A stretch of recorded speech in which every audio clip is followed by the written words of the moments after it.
Today I'm going to show you how to do a leak on the back of your toilet. If you've got this type of arrangement with a flush pipe like so, like this, and you're getting a leak at the back there, you can see this has been leaking. The cone's half out. We call it a cone, but it's a rubber plastic push fit, actually, not a rubber one, this one. Sometimes they're rubber, and you can see that it's been leaking. There's been a bit of paper put there to collect it. So what we're going to do, the best thing is to renew the actual cone, which is what we're going to do now. It's quite an easy job. Okay, there's not even any need to turn the water off. Lead water on. There's our flush pipe nut, and you may need grips just to start it off, but most times it will come away with your fingers like this. So it's fairly easy job. Okay, that one wasn't even done up very much. Once it's done to there, you should find that you can just pull this pipe out pretty easy because it's nearly hanging out anyway. And there's the joint on there which we're going to renew, and it's fairly simple because it just pulls off, and I'll show you that now.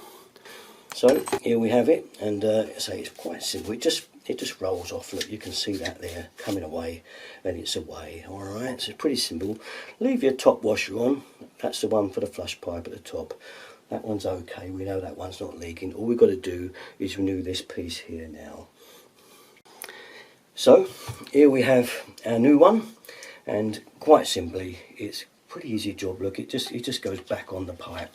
Just get it on there first. I prefer to put it on the pipe. Some people prefer to put it in the back of the pan first, but I prefer to get it on the pipe first.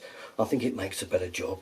Get him right on there, back as the other one was, and then we're ready to push him inside the joint. You'll find it's nice and tight because it's a brand new one, and that's more how it should be actually. So we'll push him right on there, and then we'll insert him on the back of the pan. Okay, so here we are, and I have our pipe here. There's our cistern up there. I've got to hold it on the tripod, sorry about that. So I'll show you this bit. I generally put the top bit in there first, like so. Okay, I'm going to grab the camera, and then I like to put the bottom entry piece in afterwards, like so. Once you've got it there, you've just got to push it in and make sure it goes in nice and flat, like so. Once that's there and it's right up against the edges, you should be fine. If you do have any problems with it leaking at all, you can always use, I mean, some people do use mastic, although if you do, make sure it's dry. Some people use a bit of plumber's mate even, if you still get a week from one of these when it's new.